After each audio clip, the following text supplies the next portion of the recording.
I'm there. I'm waiting.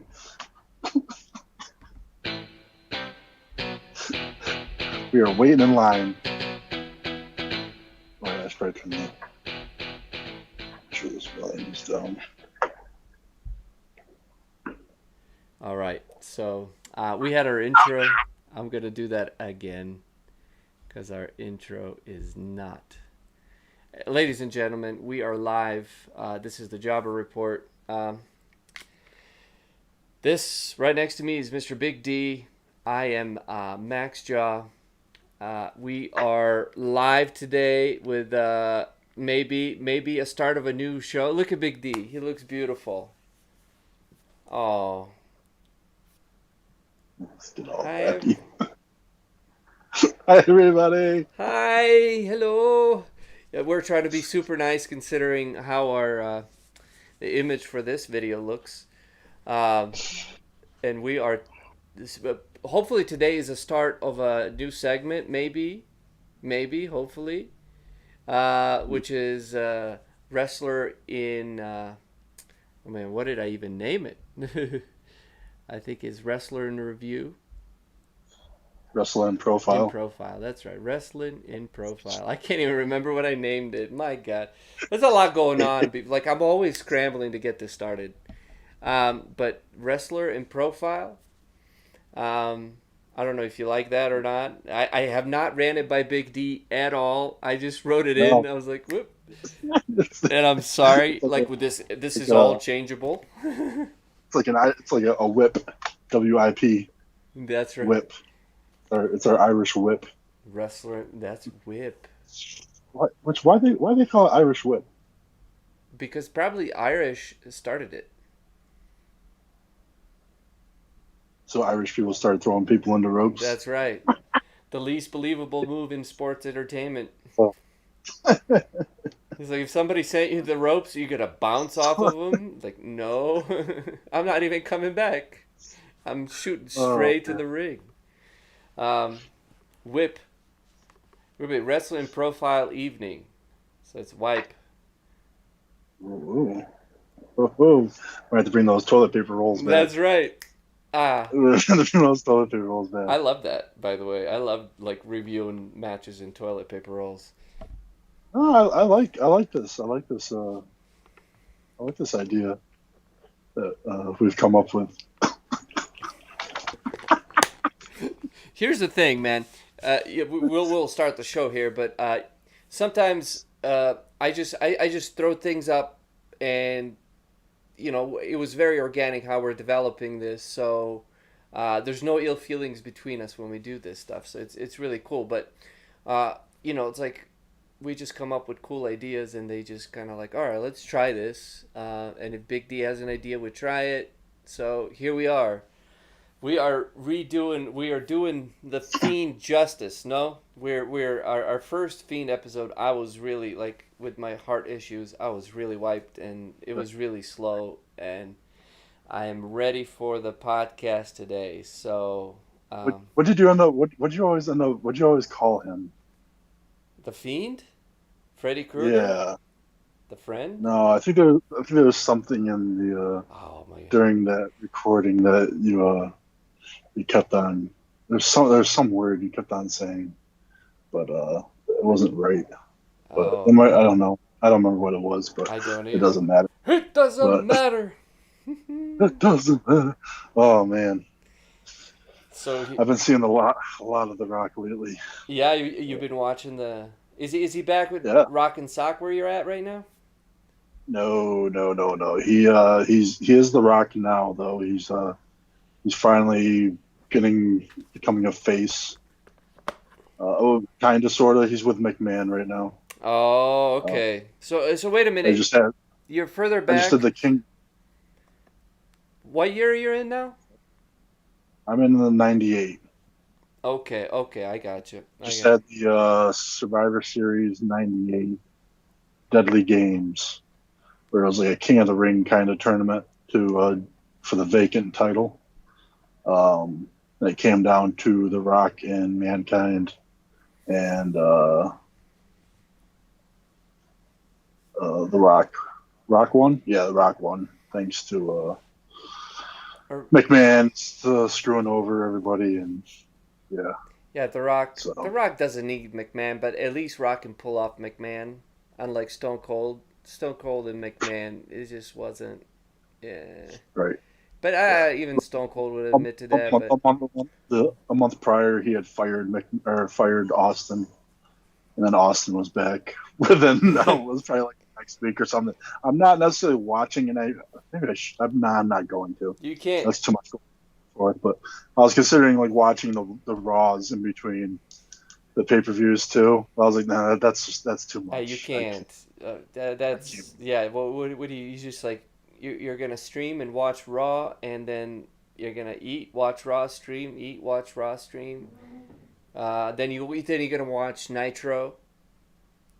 No. Well, Nitro was fun, man. Like it was actually yeah, WCW that drew me into wrestling. I right. think originally, like one of the very first few things that I saw was actually Papa Shango, and that drew me in. But then, like when I actually watched my official, where I was able to get it, was WCW Nitro. It was freaking Hollywood Hulk Hogan.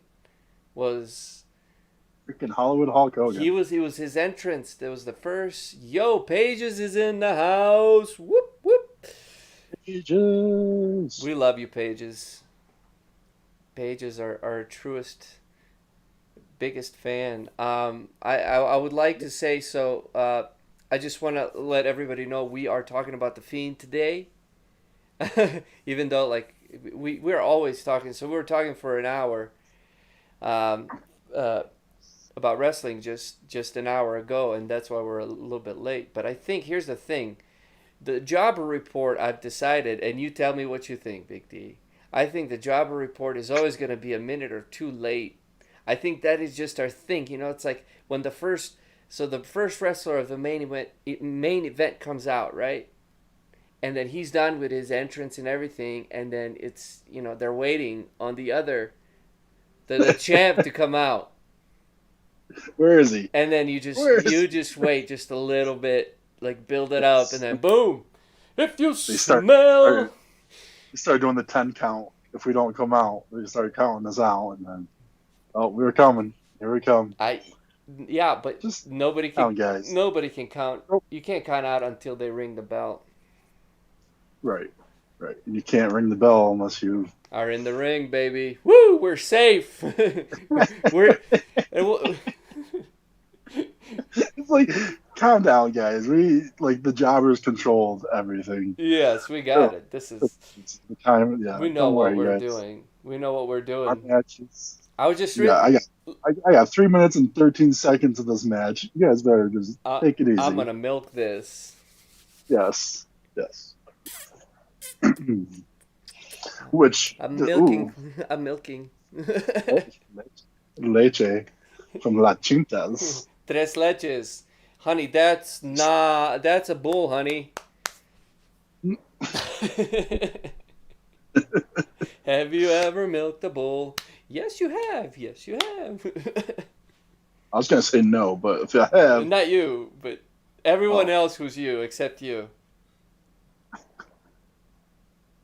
that's weird. Big D, yeah. He doesn't milk it. He milks the sky. Big D milks the sky. No. All right. Well, what are you going to do? I tried. So, oh my God. Pages is Oh my. the people are in the house. Pages is in the house. Yes. Big Dan's in the house too. Whoop, whoop. Yes. So today is the Fiend Day. Fiend is our superstar that we're going to talk about. Where do we start? Oh my God. Oh no. Oh That no. was crazy, man. Whew. Wait, let me see if I I'm can. going to do mine. I can't. Wait. Oh no, the light. Wait. Oh, you can't really see it. Never mind. It doesn't matter.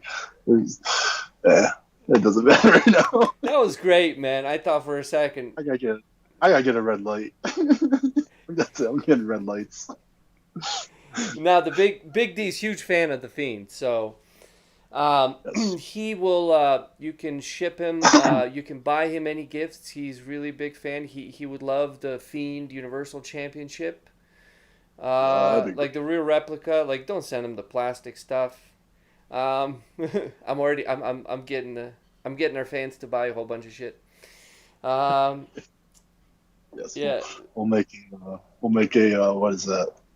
A shopping cart list or something. What is it? Oh no, I was gonna give him your address, which is send it to Big D, uh, Heaven Street, number one. Uh, well, that actually sounds like you're dead.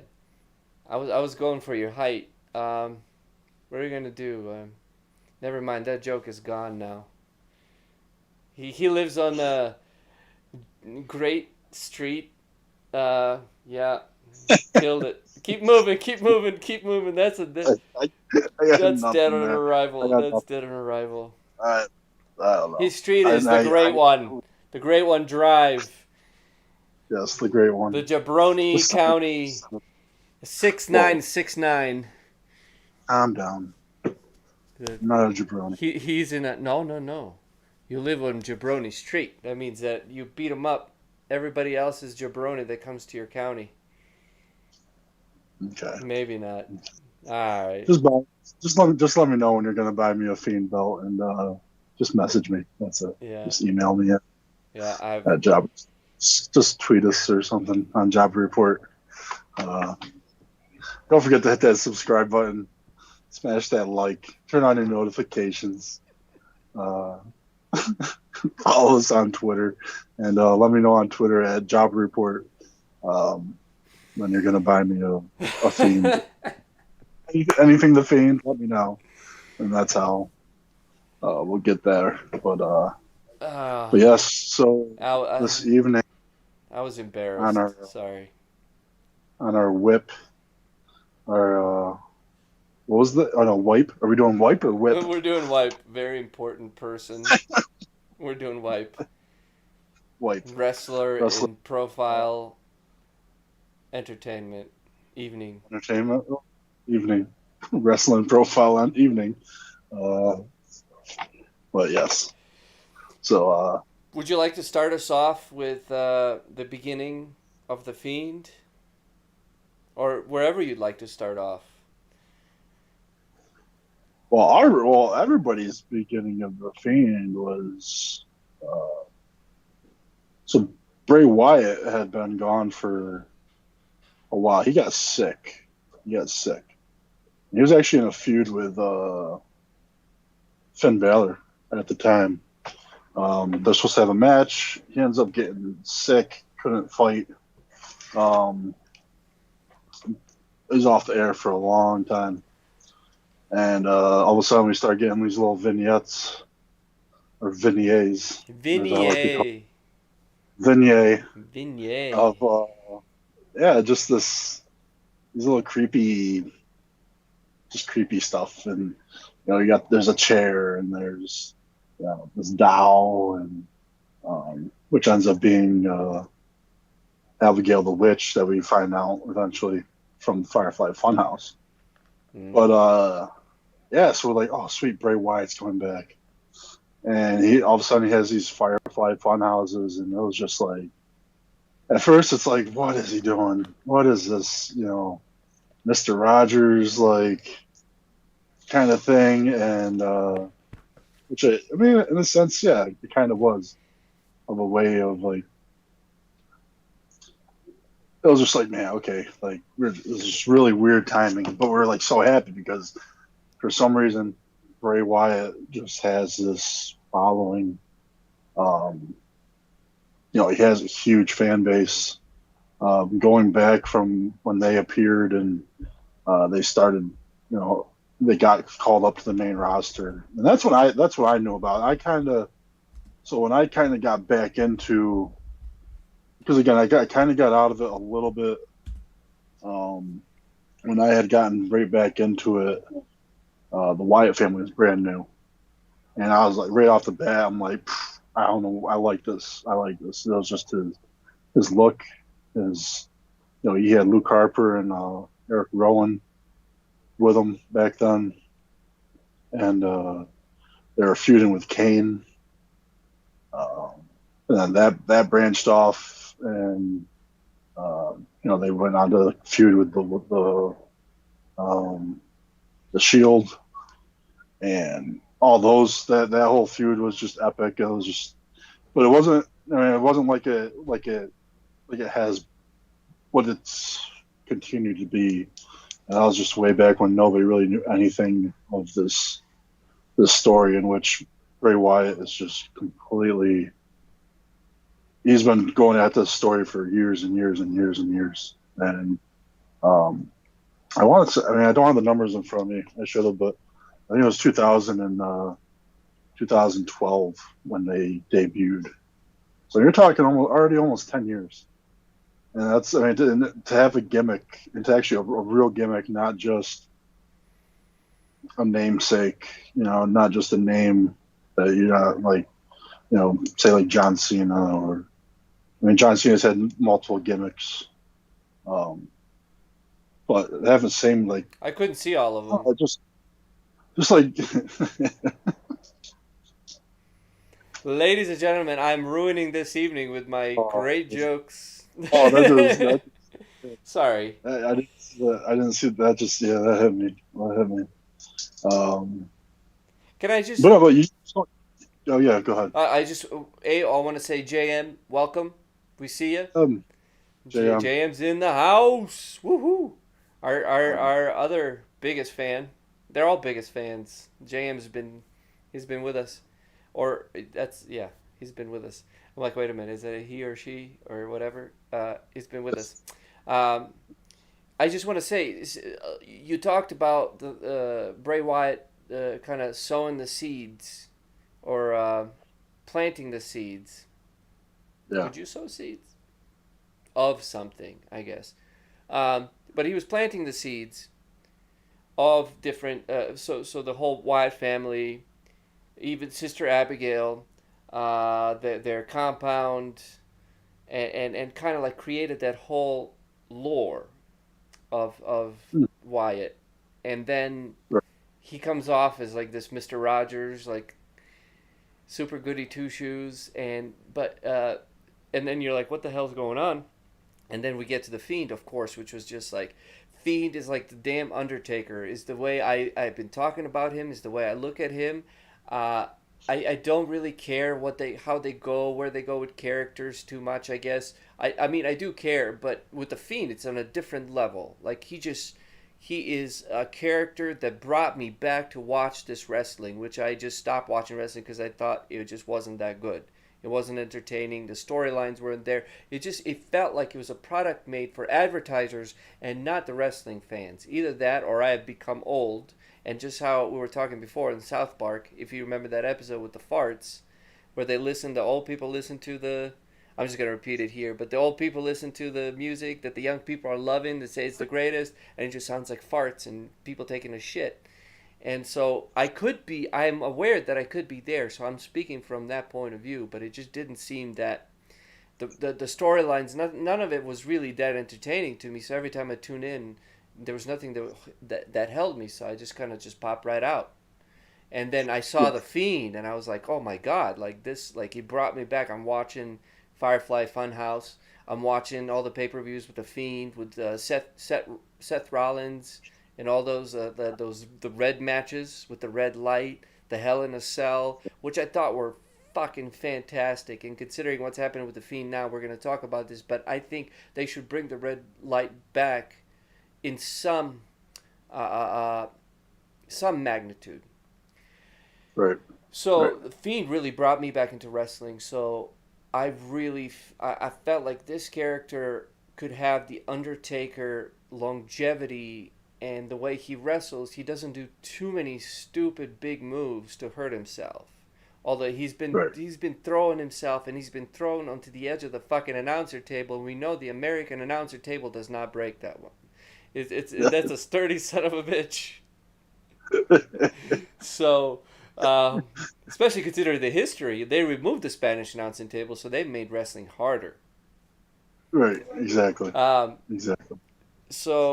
But one thing I wanted to say, because what I'm talking about storylines not being so great, and just kind of appeasing to the advertisers, really, they seem very like handicapped by the amount of money they're trying to make. Is what it seems like. It's what I've come to the conclusion of.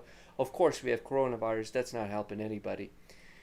But the fact that Bray, I, I don't I, I don't know if that's his real name, but either way, Bray Wyatt. The fact that he has created um, a story so long that WWE writers can't really fuck with it too much. Although I'm starting to feel like they might a little bit, and I'll express those concerns in a little while. Um, Hmm. that's why I think like he's very involved with his stories. He's very involved with his what happens, and it seems different than anything else on that show. Right.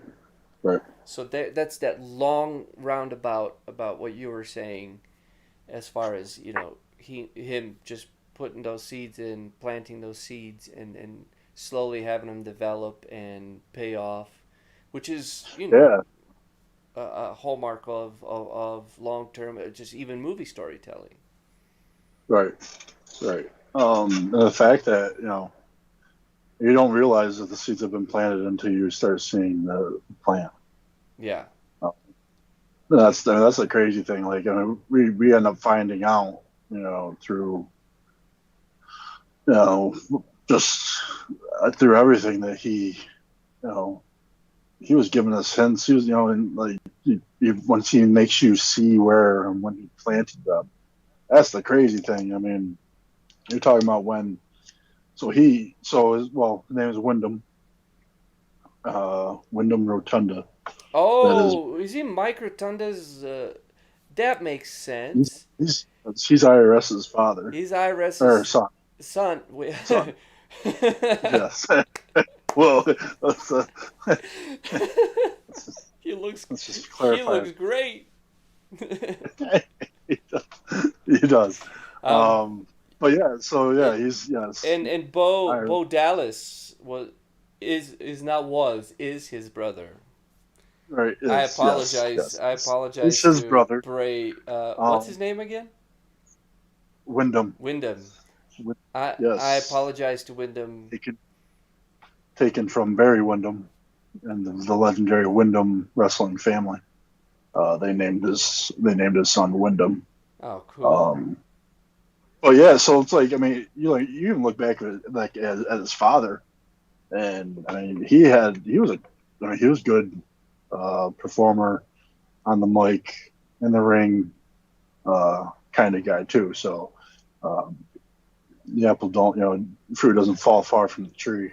Um, and like, I mean, same thing could be said with Bo. Bo has much of a less you know example, just because he really hasn't been around much. There's been some injuries. I mean, I love, like, when I came back in. So you had the Wyatt family going on Raw, and you had Bo Dallas was in NXT as champion. That's like kind of like when I kind of came back into wrestling full force. Not for any reason. It just happened. It just so happened to be that's where they were. And I love Bo Dallas, and I didn't realize I didn't realize.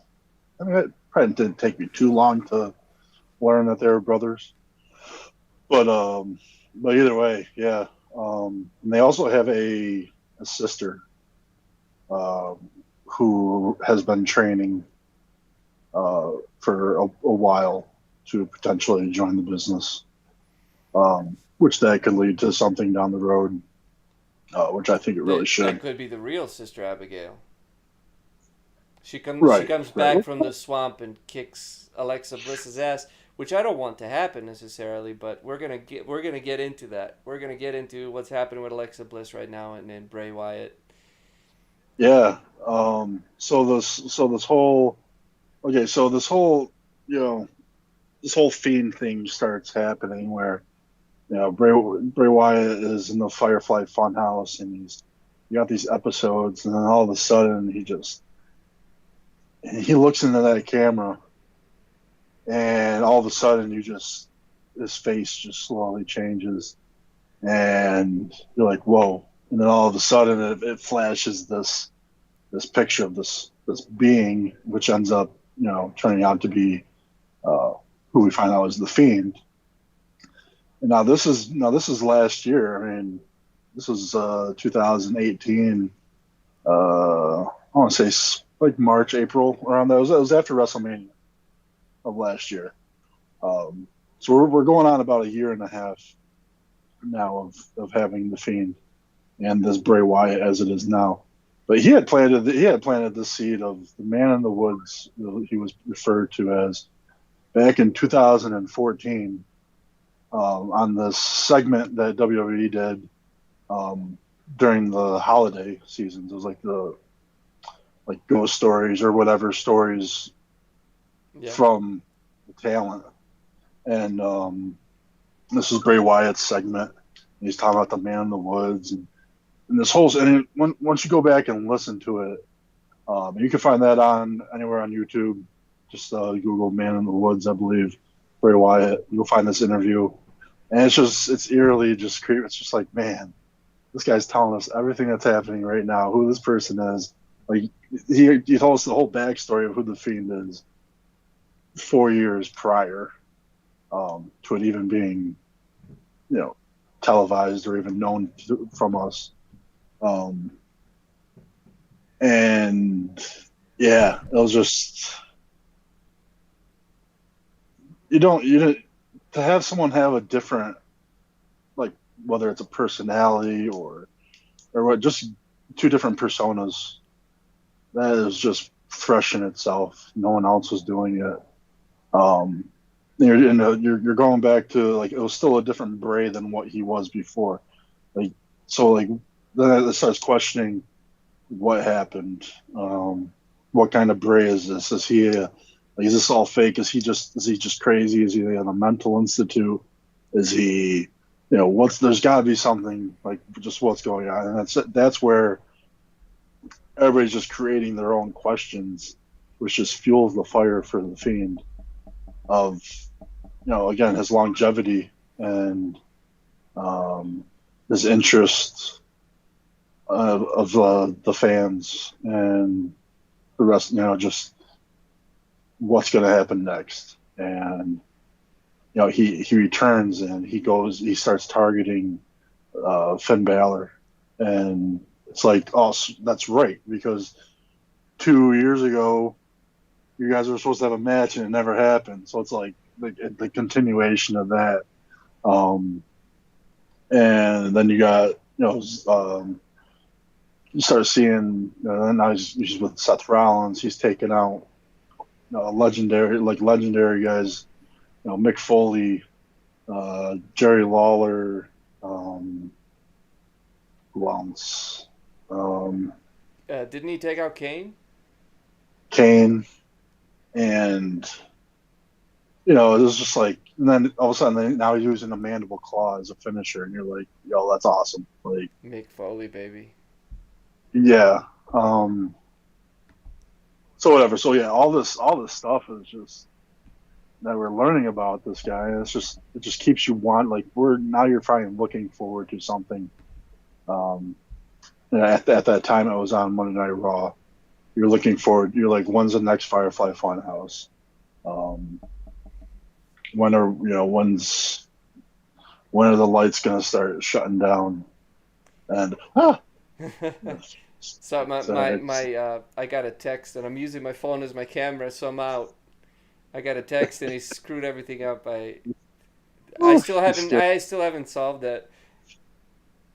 he scared me. Yep.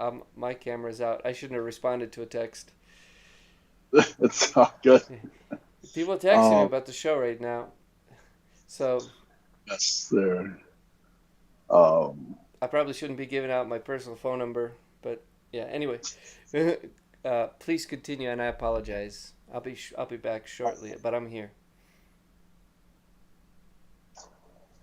So the whole power of this Fiend character and the fan base that he created, and again, it goes back to when he was just Bray Wyatt before he had built this following, and so now that his, and it goes to even the connections of his theme music.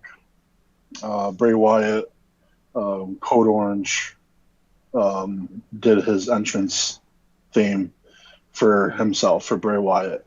Now he has, so when the Fiend debuted, we're like anticipating, what is this entrance gonna be like? How's he gonna come out? What's he gonna look like? Um, what's his music gonna sound like? Um, and when it happened, I mean, very rarely do you ever look forward to an entrance and just have so many questions about it, and to find when you finally get those answers, it was really cool. And What a so badass fucking entrance, though, huh? right, right, What a and badass entrance. it's the same. So it's still by Code Orange. It's just a different version of the same song, which kind of fits into the Fiend is still Bray Wyatt. It's just a different version of him. It's a remix, or do you want to say that, like a remix of himself um, in the song. And I was like, that's perfect to have the same, pretty much the same song, but just a different, almost genre. Um, was perfect. Um, Again, same move set, pretty much, except for he added the mandible claw um, as a finisher. I love that Um, homage to Mick Foley for sure. I loved it yeah, because he kind of yeah, he's got that kind of, he is not a built like a wrestler built guy. He's very kind of, he's got some body fat on him, which is okay. There's yeah. nothing wrong with that. But he also kind of reminded me a little bit of Doink the Clown, like in his build and also the pants too. Like I was like very clowny. Uh, but I just thought that the mandible claw was awesome, and the fact that he doesn't have a sock or anything like Santino Marella. He just got, Right, right. you know, and it's like He's it's very invasive the way just how it looks, like just with the. I'm gonna shove this in your mouth, and it's gonna be sexual, and you're gonna struggle, and yeah. I'm gonna check your tonsils. It's a free tonsil you, exam. you can do it on yourself. Like that's another thing too. If you just really want to know what it feels like, just do it on yourself. And yeah, Here's the deal. so. Depending on how long your fingers are, let's just get a banana. It's like, how far can you? Oh man. Um. Well, there was something I was gonna say about the mandible claw though. Um. It is definitely like when he was doing that on Alexa Bliss, I was like, this is borderline wrong. Because he Right. went like, is it so? It's these two fingers. Yeah. Yeah. Yeah. But here's he so. I mean, it wasn't. I mean, it wasn't. It shouldn't have been as much of a shock. No, Uh, it was sexual to me. But then again, it's me. I turn everything sexual. But right. I just Yeah. but they had Alexa Bliss and the Fiend had a penetration episode. hmm Uh, and Which, I mean, we in weren't expecting that not at time. all. It was invasive, and it was very like.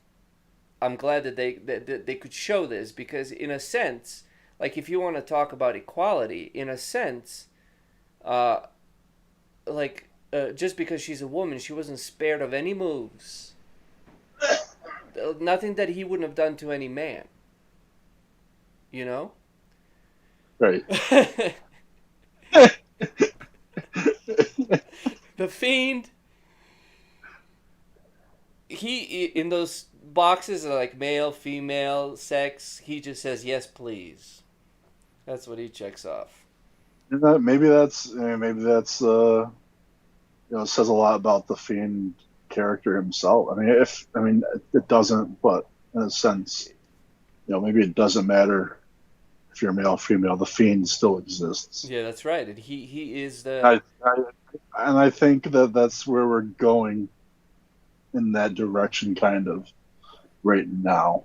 All right, Um, let's get those gloves offered now. Okay, you tell. okay, yeah, Okay, because I got some. So I got something to say. okay. Please, you first. As far as now, Yeah, yeah, because you're just talking about what they're okay. doing now. So so this whole thing that's happening now, I believe that we have this whole draft going on. We're on SmackDown. Um, Bray Wyatt was on his Firefly Funhouse on Monday Night Raw. Um, it's going and he's talking about friends. I really that's what I wanted to do. Man, I forgot. I wanted to write down the lyrics to the song that he's saying on Monday Night Raw. I was going to sing it on here, I was but actually it was, gonna write a poem about the Fiend. oh really? Yeah, that's how much of fans we are, guys. So like, if you wanna, if you think we're nerds and oh my god, what have I stumbled upon? You're in the right channel. Yes, But yes. yeah, so we're definitely like I love the Fiend. Like I'm a big fan of the Fiend. So and I was So gonna write it as a punishment for Big D too. that'd be that'd be great. That'd be a great punishment. I'll lose on purpose. But you I don't don't know care. how I'm gonna word it. Don't say anything mean. Um, It that's wouldn't be. I'm just that's gonna that's smile. that's evil. That's an evil twist. But anyway, so the Firefly Funhouse this last Monday with him and Owens. You still friends. Friends was the big category, and friends you can still be friends even if you're on different brands. And I was like, okay, that because Owens was on Raw at this time. Owens was on Raw. Bray Wyatt is on SmackDown. We don't know either which way, but I believe. So anyway, so he starts crying. You start noticeably seeing that he's tearing towards the end. Um, Kevin Owens asks about his like him with the Alexa. He mentions Alexa Bliss, and Bray Wyatt says, "Well, that's between Alexa Bliss and him, and that's all." But and then he starts kind of tearing a little bit. He starts crying noticeably. Oh, Uh, what a perfect excuse for infidelity. It, it was my alter ego. Like I swear, it's him. I didn't do it. right. Well, that's the thing. Like his hands are clean. His hands are clean, and that's why he wears gloves. But I really took from that. I'm like, okay, so I don't really think this was a message of saying, I'm on SmackDown, you're on Raw. That's why we can still be friends. I think he's really referring to himself as Bray Wyatt and the Fiend and Alexa. I think so. My prediction is Bray Wyatt will be drafted to Monday Night Raw, And and where's Alexa drafted, or is she not drafted yet? no, nowhere yet. She has not been drafted, but I believe I predict she's going to stay on SmackDown. I think they, Mm. I think they will be separated, and I think the Fiend is going to be staying with Alexa on SmackDown. Okay. Uh, and I felt that a lot after this last SmackDown. Um, After Wyatt beat Owens, they're at the top of the entrance, and Alexa Bliss had this. She now has this power. Like she has this look of power over the Fiend, kind of like now they're like a power couple. And that is what where I want to jump in. Um, Okay. so I hope you can hear me breathing hard because I'm kind of unsure of like I heard. I heard. I heard it. There it is. Because uh, they're building Alexa Bliss. Almost, it seems like she's gonna be kind of like the one who actually takes over the control of the Fiend um, from Bray Wyatt, you Mhm. know? And I don't know if that's the right move. Of course, hindsight, this could be a fantastic move, really, if you think about it. Because then the Fiend can be taken. Whoever takes control, who's ever is able to take control of the Fiend, uh, uh, in effect controls the most powerful wrestler, the most powerful entity. Um, but on the other hand, same with Bray Wyatt. Like, I don't necessarily. I feel like he could be this character that's like, if I set my sights on you, which what Fiend has been. If I set my sights on you, you are going to be changed. So like the Right. Joker is like, I am uh, the agent. I think he said the agent or the agent of change, and he flips people. He turns them heel or face, heel or face. So like let's just say Braun Strowman fights the Fiend, which I mean they kind of screwed that up. Like what happened to like he buried Braun Strowman, and that's not what the Fiend should be doing. He shouldn't be burying anyone really. I think technically Roman Reigns buried Strowman. Uh, the not buried, but they definitely he's like, where is he, underground? I really think that Raw Underground has turned into everybody that's on Raw Underground is underground, and it's kind of sad that that the fact that being buried signifies being underground. It's like you had to name it underground. But anyway, I don't know if this is the right move. Like I thought that Alexa Bliss would be more like uh, uh, Joker's what's her face, Harley Harley Quinn. Quinn. Yeah, so like she would be kind of like a female sort of Fiend herself, you know, and be in this faction, be like even Sister Abigail, which I don't know if Sister Abigail controls all the Wyatt family, including the Fiend, but that's not how they built it.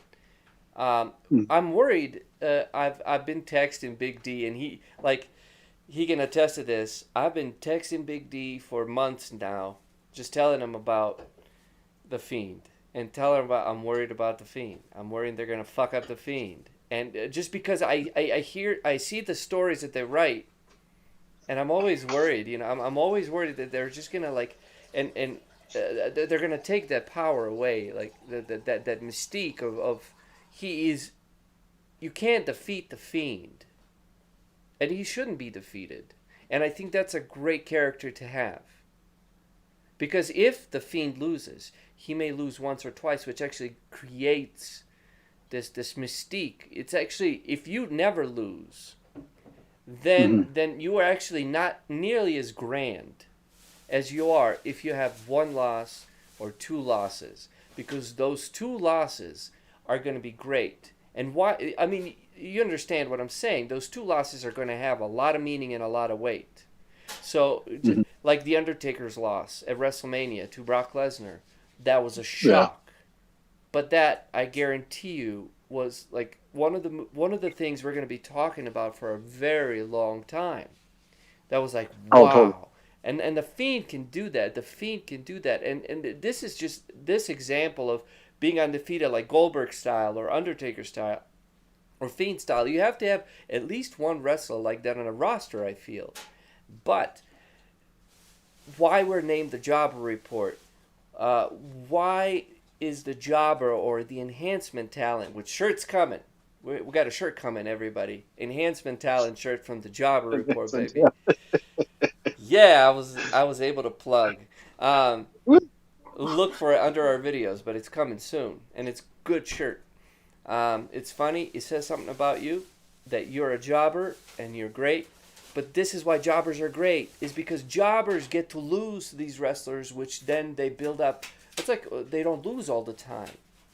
We don't have that much enhancement talent, if at all. I think Leon Ruff is the only one, right? Or Leon, Who he was on NXT this week. my boy. he, I love he Leon. was on Leon NXT. Hart, Yeah, rough. Leon Ruff.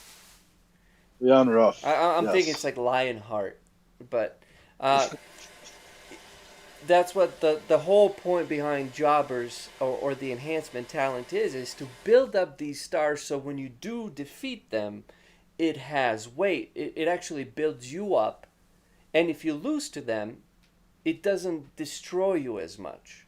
And what is going on in the WWE now, which I kind of have a feeling that they're working more towards the advertisers. They're creating their shows towards advertisers more than they're creating the shows towards fans. I think, and they're also listening to a very small portion of fans who are very vocal. Right. Um, and I feel like that they have no enhancement talent, and they're like, Kevin Owens can go from the top, being like main event talent, and then they just he loses a couple of matches, and then all of a sudden his weight, everything that he stands for, is just he's like Mm-hmm. he's delegated or relegated, if you will, to the mid card. Like you can't like that's what they call, I believe, like if I understand this term, the 50-50 booking, which means that Right. you lose one, you win one, you lose here, you lose there, and it becomes it's not about the characters anymore. It's not about building them up. It's about this. It's almost like a WWE has become more of an athletic event. It's like it's about competition. It's about what they can do in the ring and the theatrics and the jumping and all these moves, right? It's become a more of a competition, and then you have a character like the Fiend, who's very much a wrestling character. Mm-hmm. He is like even more a little more old school as far as characters go, and he's kind of put into this kind of new WWE. Is that I mean, Right.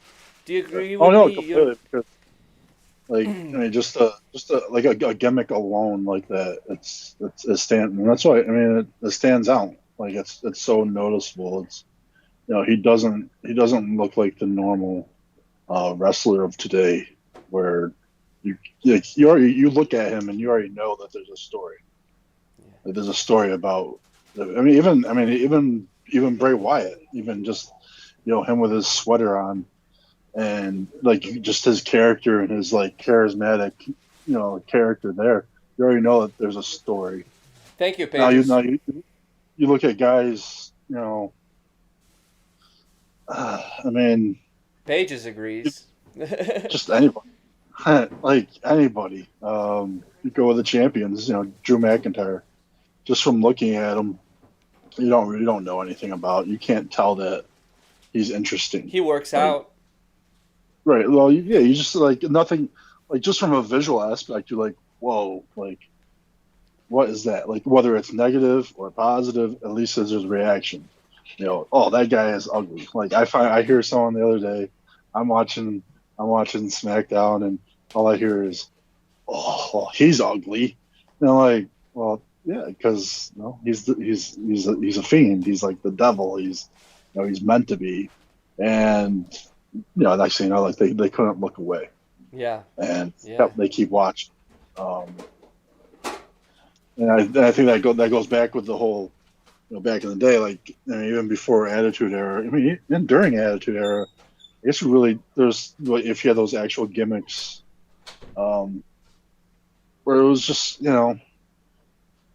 everything had a purpose. The mask has a purpose. The paint, his music, his attire, it just all fits.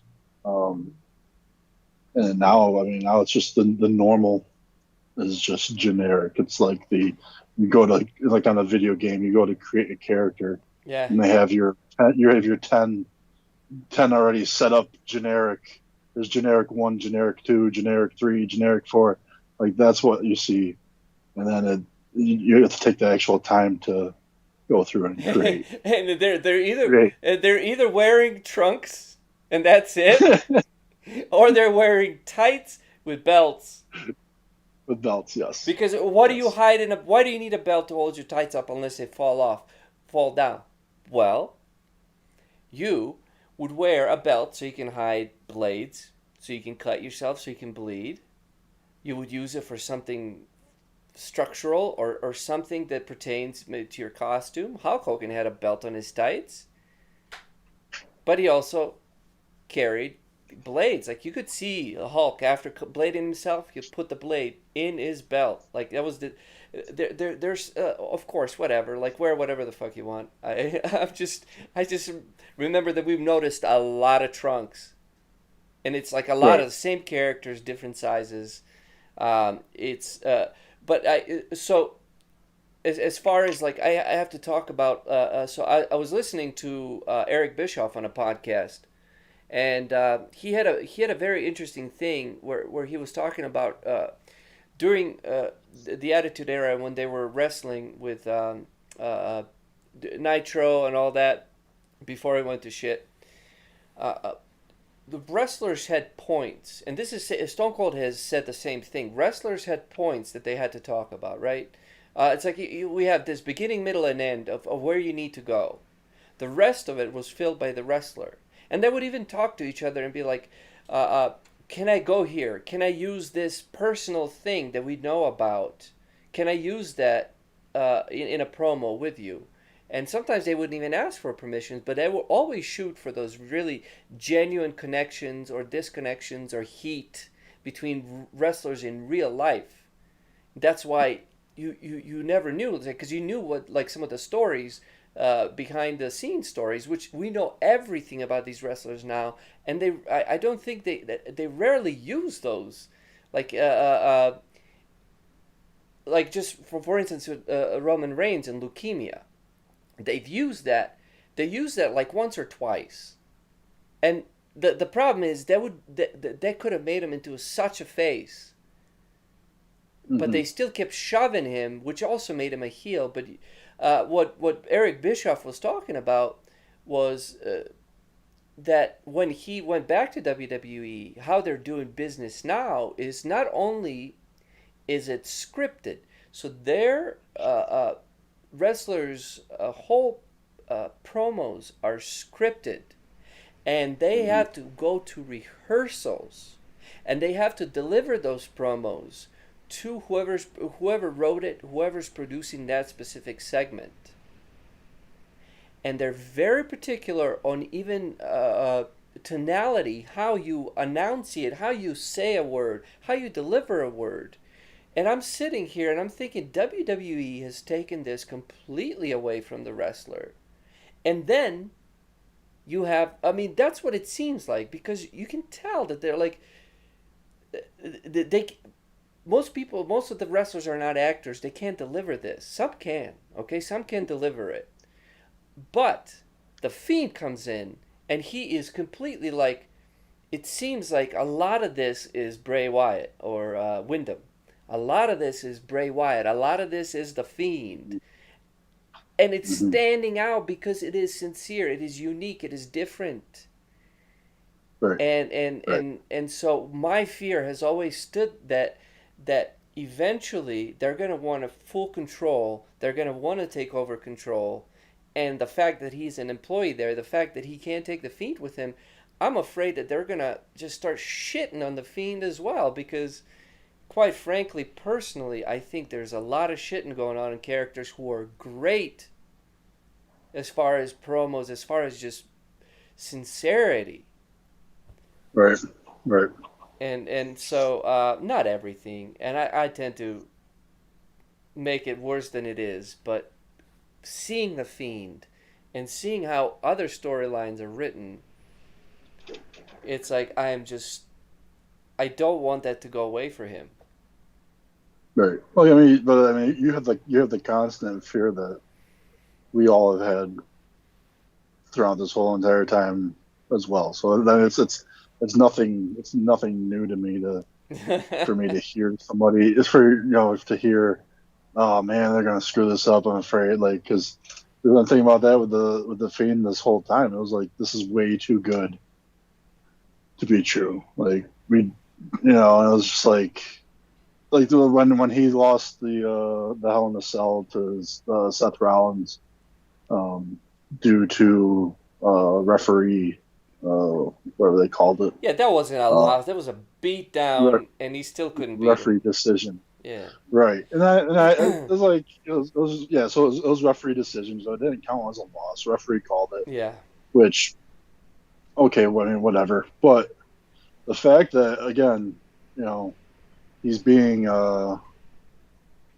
buried by chairs, and just he was just like just Seth Rollins went nuts. That's like he lost himself because like throughout that whole story, he kept on getting into Rollins and just driving him to this craziness, and which I mean, I think it did have a huge part of Making you the know Fiend. being, be, yeah, right. Not only that, but as well as Rollins, like it changed Rollins so much that he can't go back. Like Rollins can't go back to what he was before the Fiend. He can't. And like even now, I mean, now you got this whole well, he's on SmackDown, but the whole Money Night Messiah and that just that the heel side of him, like that's how Rollins had to be because the Fiend made him that way. You can't go through a storyline with the Fiend like that and have it affect your character so much and then just come back and none of it's been affected. Like that's I mean that's normally what a normal that's normally what they would do nowadays is Just come back. put you through this like yeah, right, exactly, like kind of like with like AJ Styles in his match with the Taker, and all of a sudden Styles just comes back and he's, he's all good. Mentioned him a couple times during the Money in the Bank match, Yeah. but that's about it. It You would think with the oh god, no. I mean, yes. So there's an example of how to like so nowadays like they fight and usually it's like by the next day it's a totally different storyline. It is like WWE has become they're producing movies or they're producing movie like content, and it feels like that's what they always wanted to do, or that's what they wanted to do is produce film like content, which is like it's not even serial in a sense. It is very much like we have these two characters and we're going to have a story between them and it's going to culminate at the pay-per-view, and then we're going to shift, we're going to move to something else, and the next day somebody else runs in and starts beating them up, and it just seems right, so disjointed, and it seems like uh, I know they have to deal with uh, there's so much that's leaked today that mm, it's yeah, so there's so much that's leaked that we know everything. We know rumors. We know and which is part of the reason why I try not to get too many rumors. I don't want to listen to it because it's like you're gonna ruin everything about every character because you. It's like you need to produce so much goddamn content that you have to uh, uh, uh, talk about their personal lives and talk about. And we started out like that too, but I did want to do that. But you know what I mean. It's you can know every oh yeah, single thing, and it's like, and then WWE has this huge task of of having to surprise you and to create engagement, which is can be exponentially more difficult. You know, right, I've never seen you without right. your headphones off. Like I feel now, it's like your head is literally headphones. You just like your ski your head seems very slim when you take the headphones off. It's like I'm looking at a different person. Sorry to digress there. But here's a cool example of passing the torch onto another feud. So Roddy Piper and Hulk Hogan feuded in WCW, and that's when Piper pinned Hogan. Hogan never pinned Piper. I did not know that, which is very interesting. Roddy would never lose to Hulk Hogan, but Hogan lost to Piper. I forgot which pay per view. I think it was maybe the Great American Bash or was it Starcade? It might have been Starcade. Either way, the next day on Nitro, Hogan and Roddy get into it. NWO comes in, and then I think Hogan misses Roddy Piper and punches the Giant or kicks the Giant, something like that. And then all of a sudden, it was Big Show. All of a sudden, the Giant turns around instead of like he didn't want to hit Piper, so Hogan hit him, right? Because they were actually, yeah, that's what happened. They were trying to get the Giant who was in an NWO. They were trying to get him to punch and hurt Roddy, but he didn't want to do it. So Hogan slapped the Giant, and the Giant turned around and chokeslammed Hogan, and that kind of started the feud, which you played off with the other story, and you started a different feud. Right. Where the fuck is that gone? I mean, I guess it happens sometimes, but where has that gone? Like, it's different. The writing is different. The writing is. I don't know, like if, but anyway, okay. I'm gonna stop talking about writing because I feel like I'm starting to digress from the Fiend. The only reason I even talk about any of this is because I feel like the Fiend is that kind of character that's could be a transformational character. For instance, he writes himself, and I feel like they don't see that. They may not see that, but here's just an example. The Fiend, whoever faces the Fiend loses. All right? It's like a Goldberg, but the fact that the Fiend is so hard to defeat creates a challenge which builds character to all the people who actually want to challenge him. Mm-hmm.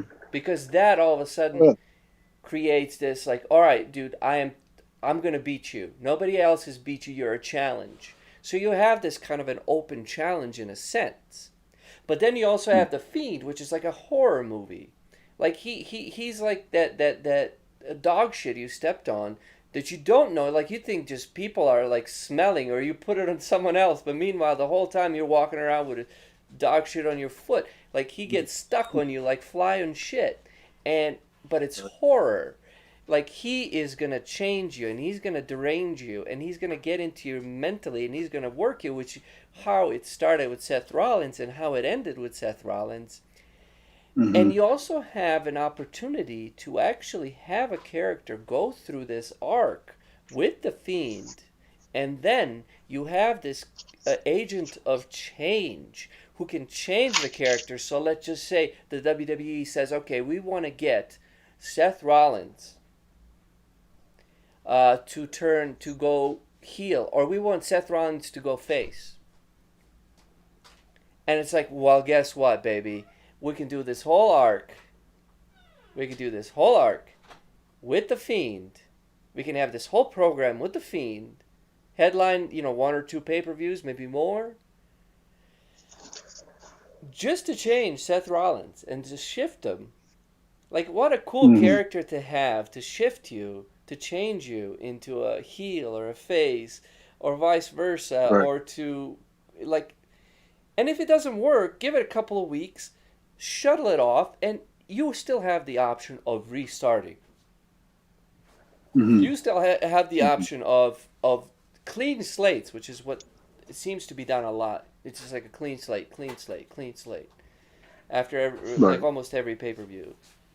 So, I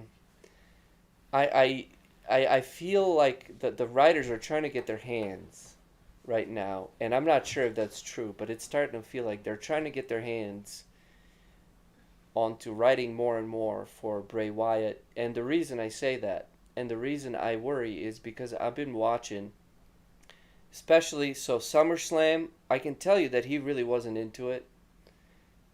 It feels like he is not into it in the match as much, or maybe he doesn't feel well. I don't know. I think the red light during the match, or maybe not the whole match, because that was a bad idea. You couldn't see half of it. But a red light, maybe in the middle of the match, or it could be like a thing that happens, like let's just say that they knock him down, and then boom, like it shifts to the red light, and then he sits up like the Undertaker. or maybe shift into the red light when he goes backwards like he does.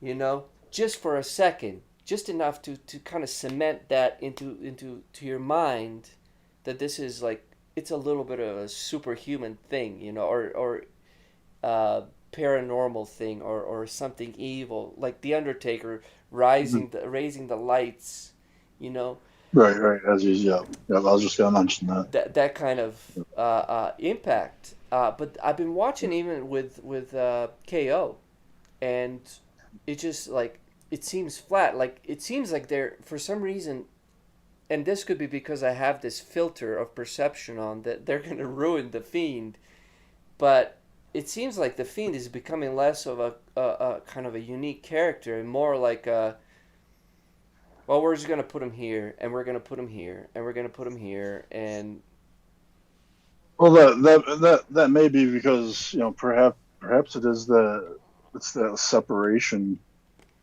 um, Bray. from Bray that's like dominantly to Alexa, and it's like I'm not really yeah. Which can be cool. I think it can be. Like there's this could be cooler than anything that I have in my mind. Like I'm aware Right, of that. But I'm also a because little weary because I just or leery? well, yeah, no weary. I'm Leery King. Um, Yeah, you guys, any comments about my stupid jokes? Go ahead. I have tough skin.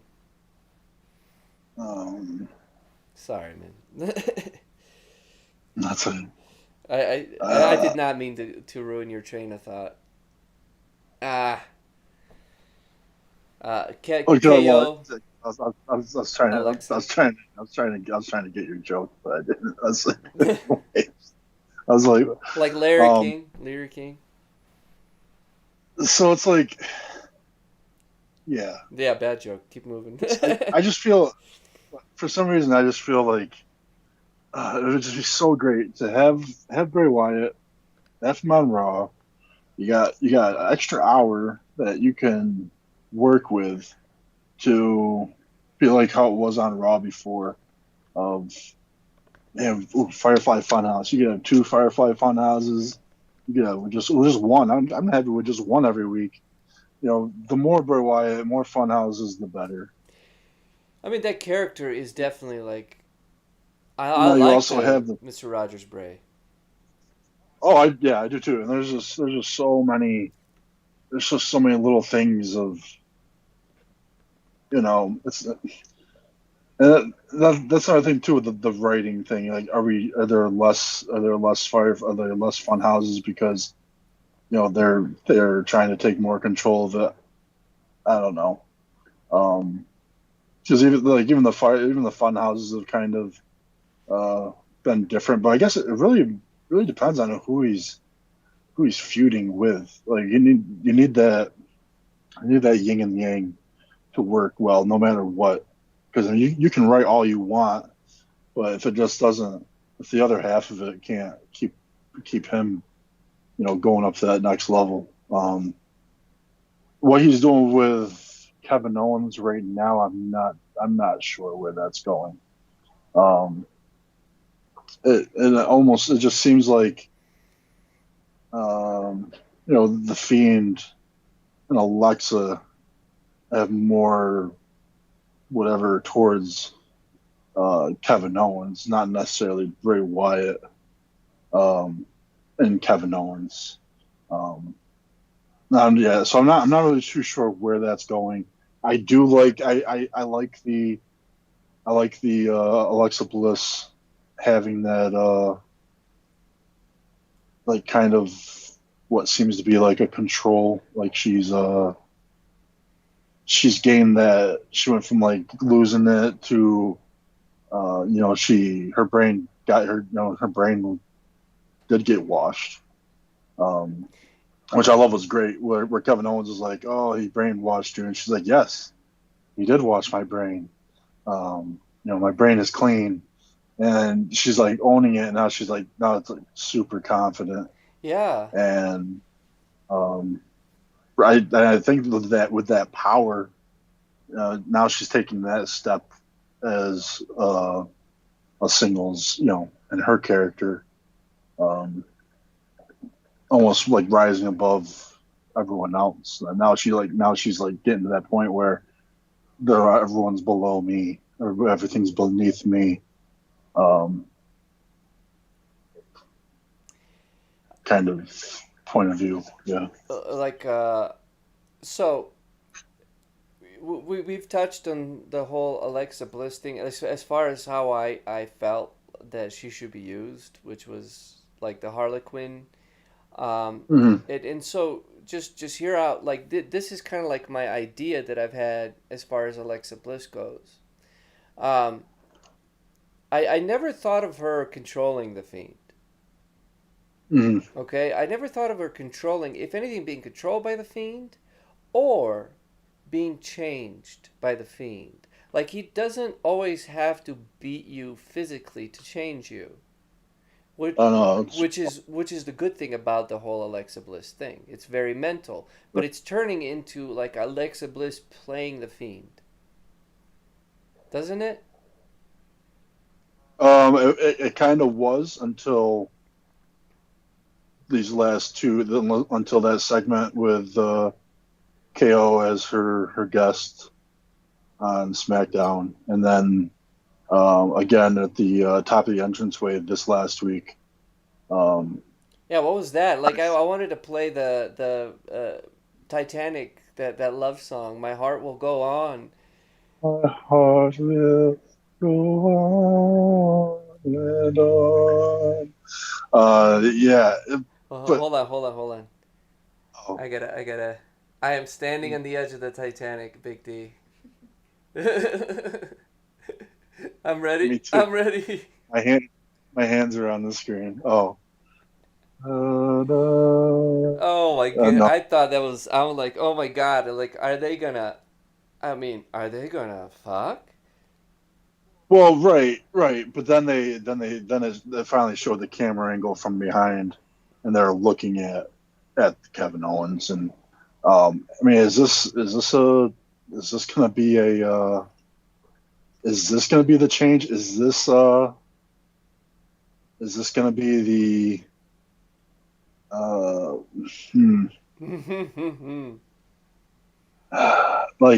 then it just it makes you like wonder like why are they looking at him like that? Why are they looking at Owens like that?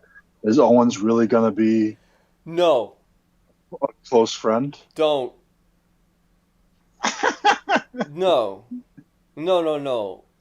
I- Are they gonna be Is are they it? gonna be like Are they creating tag another partners or something? fuction? I don't know. Like, and this thought just happened in my head just because I just pictured Owens as the No, do not create another faction. I don't think I so. hope not. It's just Please do not we just create don't another faction, just don't know where this is going. which is a I good mean, thing, maybe I guess. right.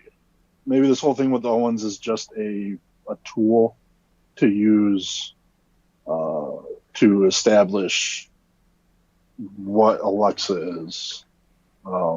Like that relationship with Alexa with Wyatt and the Fiend.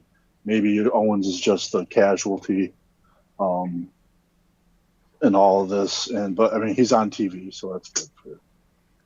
Well, KO was main event talent, and he got beat so many times. He got jobbed so many times, which is not so much like if you're having a hard time building main event talent and you jobbing your talent, Mhm. I'm sorry, like this, like yeah, it's. I even like after watching the Shawn Michaels match that we watched last Thursday on our Naughty or Nice wrestling Thursday night wrestling extravaganza, which you can join and watch. Come watch along with us. We just watch all kinds of crazy matches and like very important matches and very like what the hell, what the fuck matches. Watching all of those.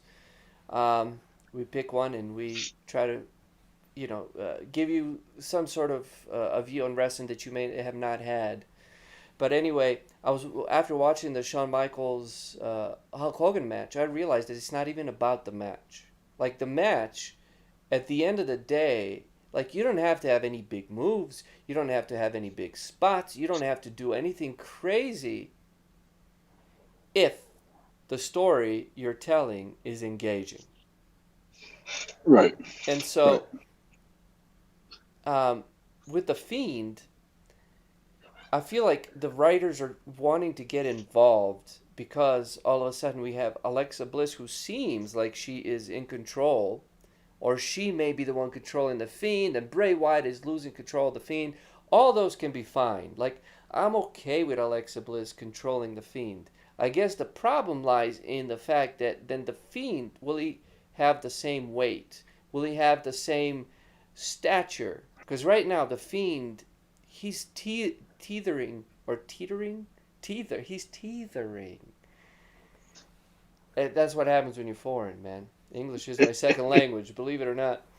Um, No excuse. I no, don't no care. excuse. Oh No, I'm shit! not. But that's how No. I come up with ramen reigns. But do you understand what I'm trying to say? Does that make a point? Because It does. It doesn't. But maybe that's maybe he's that way to like maybe I mean the Fiend adapts to the way that you are letting him in. I mean, in a sense, like she even the fiend. well, Alexa Bliss, she was the coming up. She was a manager for tag teams uh, with Murphy and one of the Forgotten Sons, Blake and Murphy. She was a manager, Already so forgot him. you kind of have already a sense of control. Um, and she was in the tag team with Nikki Cross. Um, it was because it was pretty much like Nikki was the in control of that tag team. Nikki or Alexa Bliss has her own talk show. Um, the moment of bliss.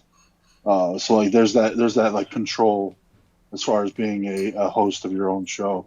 So maybe like that's what she is. She's a very controlling person, and in order for her now, she's like taking that control, but now it's like heelish control. And the way to do that, I mean, is to appear to be controlling. So it's in her head. She's believing that bunch of it. But in order for that to happen, you have to have that manipulation tool of the Fiend and making you feel uh, that way, and essentially letting him in and letting him in so that you do feel that way. Then he can just leave, and then you're affected. You're screwed. Like you are like he you let him in to a point where once he leaves, there's no going back. Like you have changed, and the Fiend could just be gone like that, just as the lights turn off and come back on, he's gone. And so I think maybe like with each person, maybe the Fiend is in a different way. Um, with Strowman, he was more angrier, um, and stuff like that. So I mean, and I guess that'd be something to look back on too, is kind of maybe like the Fiend's demeanor or whatever towards each of the people that he's let in. Um, Yeah, so his demeanor towards the people that he's let in, like right. So like right now, you kind of see as Alexa controlling the Fiend, but I mm, mean maybe it is perceived as that, but the Fiend, he's not changing. He's just that he's believing, making. he's believing. Oh, I believe, I believe too. I believed. I, and I still think it's. I can't wait. Uh, I want to see him as like a drafty it, Monday Night Raw drafts Bo Dallas or something like that. I don't know, but anyway, that's not gonna happen. But I see. Yeah, I would love to see Bo Dallas. You kidding? Um, I just so I see Alexa Bliss like here's like a thing that goes through my mind, uh, like this whole I can't get off the Harlequin thing. So forgive me. I'm always that's like I my mind is set. if she shaved her head, Still painted checkers. I don't care. That'd be crazy. But um, she could like, dude, like. Here's the thing, and this is why I may be just crazy, and I might be just that old man who hears farts instead of good music. But I see a pay per view where, let's just say, um, uh, I don't know, Kevin Owens or even Roman Reigns. He will forever be Roman Reigns from now on. So it's main event. It's Alexa Bliss versus Roman Reigns, and like he doesn't want to hit her, or maybe just like he hits her once, or like gives her a clothesline or something like that, and and then you just see the lights go off, boom, and the ref can't see mm-hmm. anything, nothing, and then all of a sudden, Roman Reigns is on the mat, knocked out. Alexa pins him. 1, 2, 3. And then the Fiend's music plays or Alexa's music plays. Um, and then you could just see, like, all of a sudden, like, you just create Alexa Bliss as a character who can stand up to guys and fight guys. But meanwhile, she doesn't really do anything. Like, she goes to the ring. She maybe mess with them on the microphone. She might like even do her moment of bliss, do all these things, or she could even take on guys. Like, she could have some power there, but it's just like the Fiend just comes in, and so he kind of uses her as his tool, and then she uses him as her tool. Does that make sense? I don't even know if that's a good idea. Like that's just something that I've thought of and I've seen just based on how they got together. And I was like, Mm-hmm. she could totally tie up with dudes. She could totally fight with dudes and Right, win and come on top. And it's like, I know I talked about jobbing, but this is a different story. Because you have lost to the guy who's basically, you can't defeat him. And that's okay. Like, that doesn't diminish your value. right. Losing to a guy who never loses does not diminish your value. I think. I could be wrong. I guess it really depends on how you how you fight the battle. Um, Sorry, I was just off camera for a second. Yeah. Uh, Just like the dance, like the whole Harlequin thing is just such a. I am so stuck on that, and so I'm looking for you to unstick me from that. I guess I am I so just married to that idea. I don't know. I'm not writing WWE TV. Why am I even? don't know. I mean, it's still a. I mean, it could very well be. I mean, in order to, you know, he's I mean, he's building this person. You know, Alexa isn't changing. This isn't her controlling her change at all. So it's still, I mean, it's still in process. Um, she just not. I don't know. She may not be as bubbly, I guess, as Harley Quinn.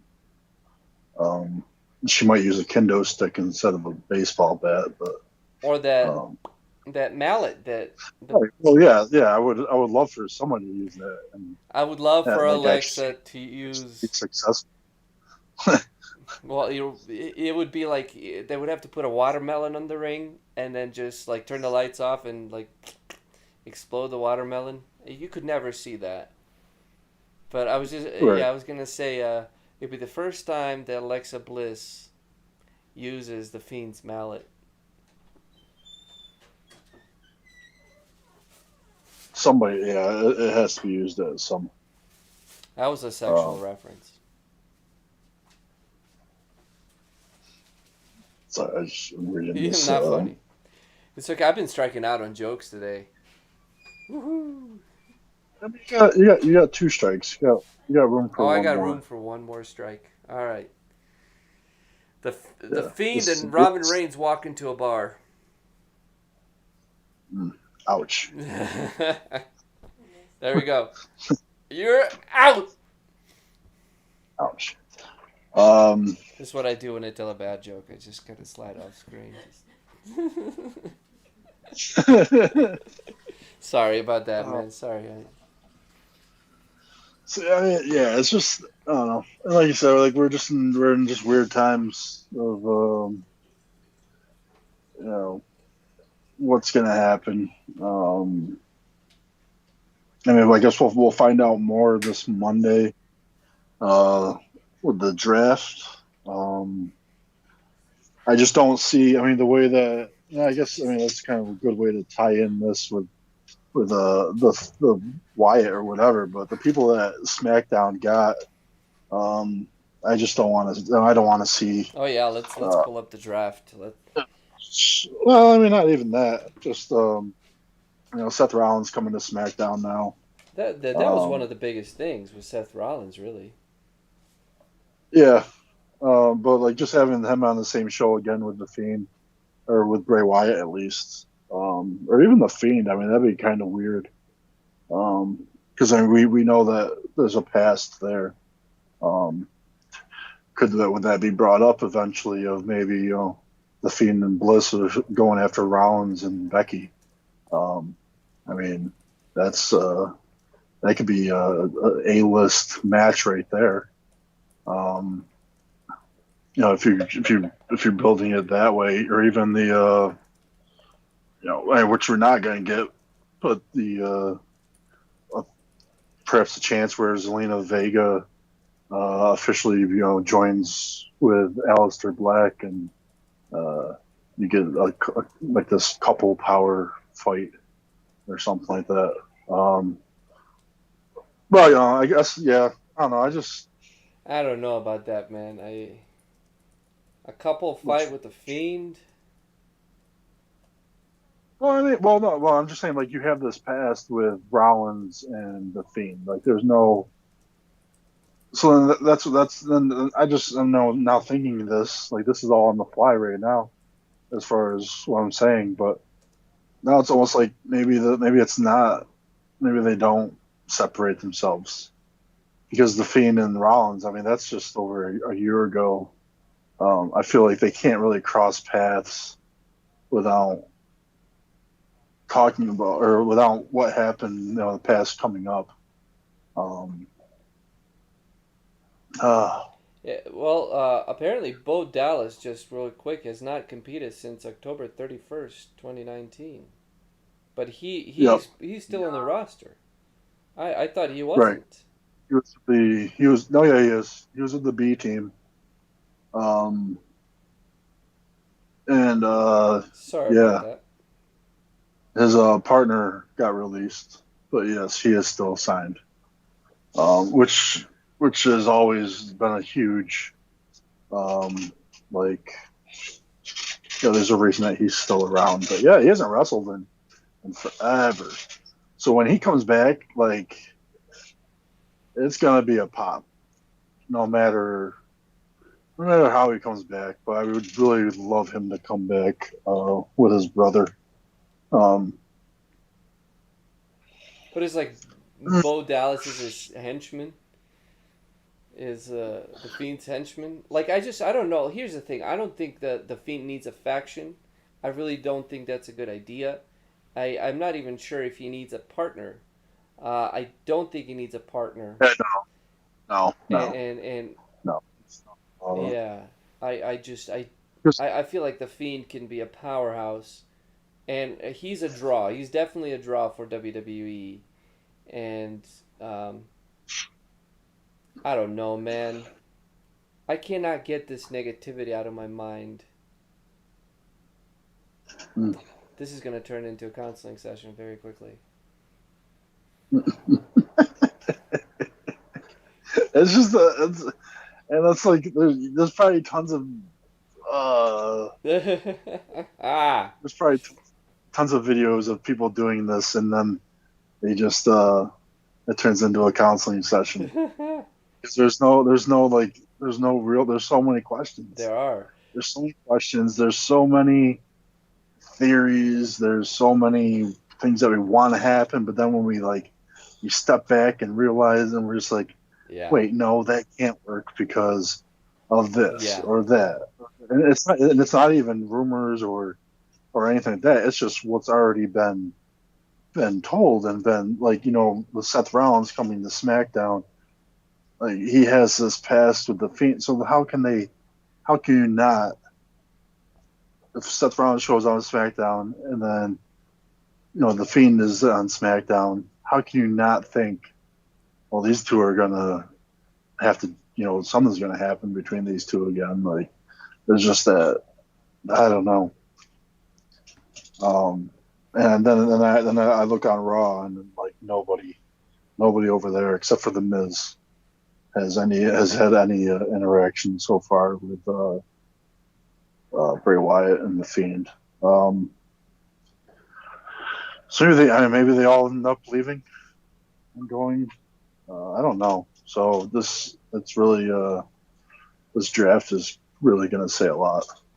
Well, yeah. I Um, mean, especially because most people haven't even been drafted yet. So yeah, it's gonna be tomorrow. I mean, it's quite a lot of people got drafted though. It's just a Oh, it's okay. So superstars draft eligible on Monday, October 12th.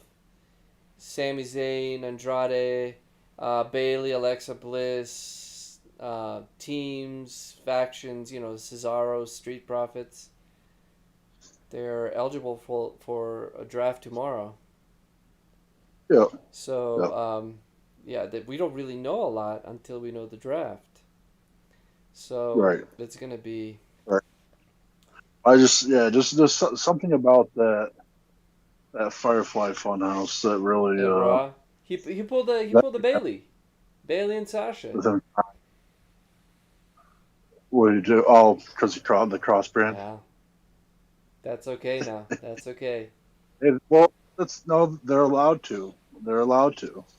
Okay. Each just like Cesaro and Shinsuke. Okay. Shinsuke All did. right. All right. All right. All right. All right. Never mind. Never It's mind. a it's a it's a rule. It's a rule. Once uh 1/4 of a month or something or a year, they can cross brand and go to the brand or something like that. So Mm, um and that's what they were doing. Like when Charlotte was going, yes. they were all going all over the place, NXT Okay. and Good.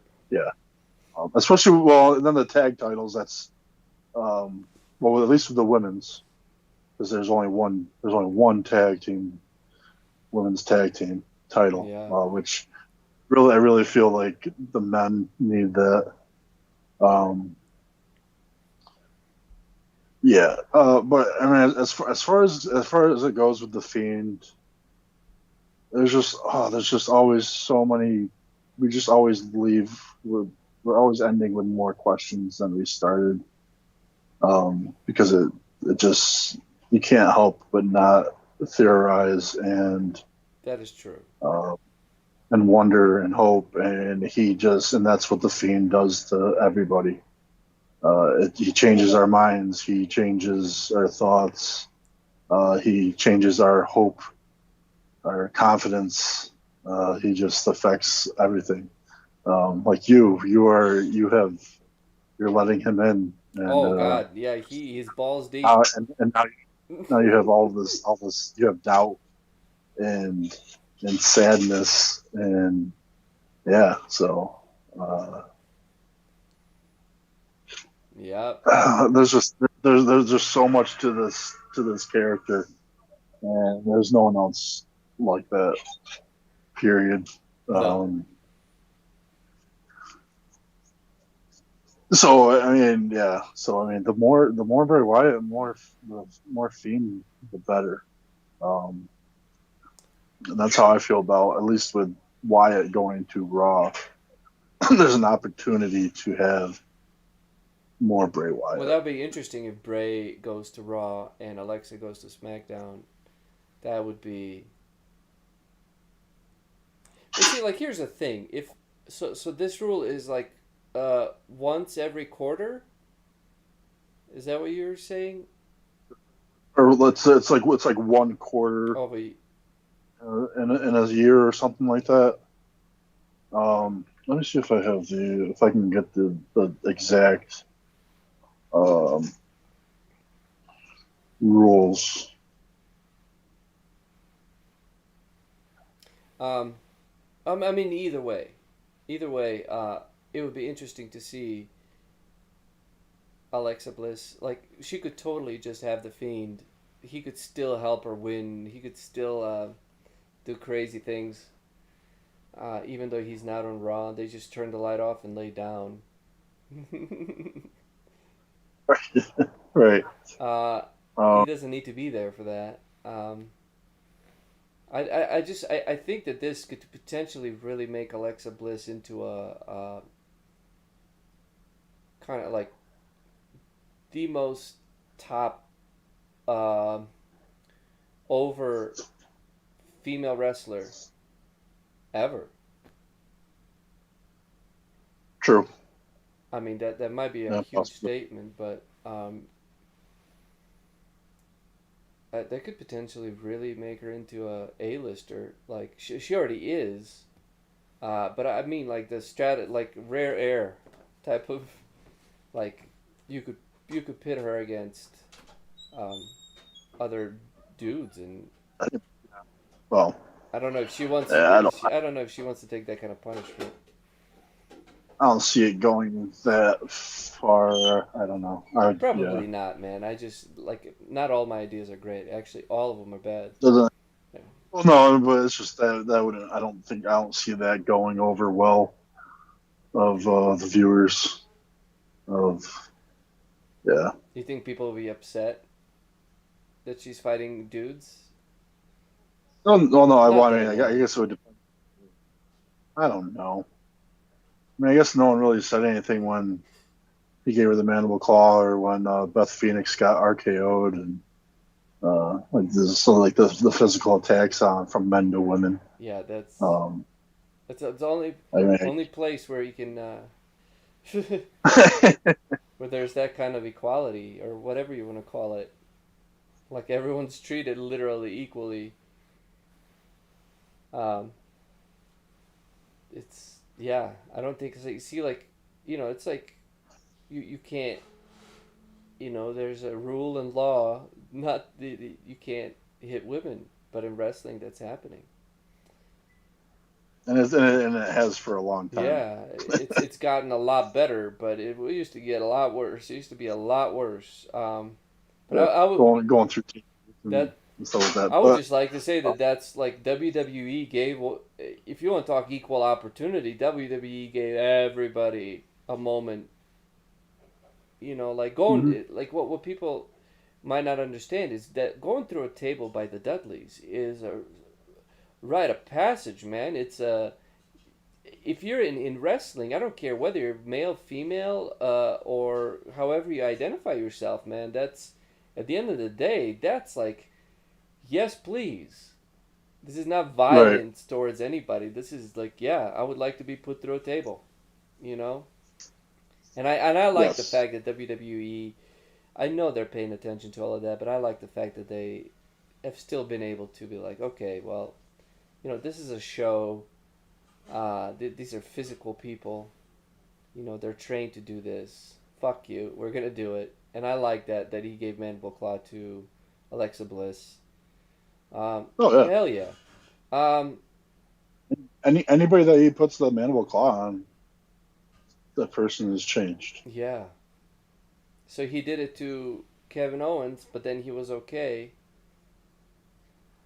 Right. and then they wrestled again and did it to him again.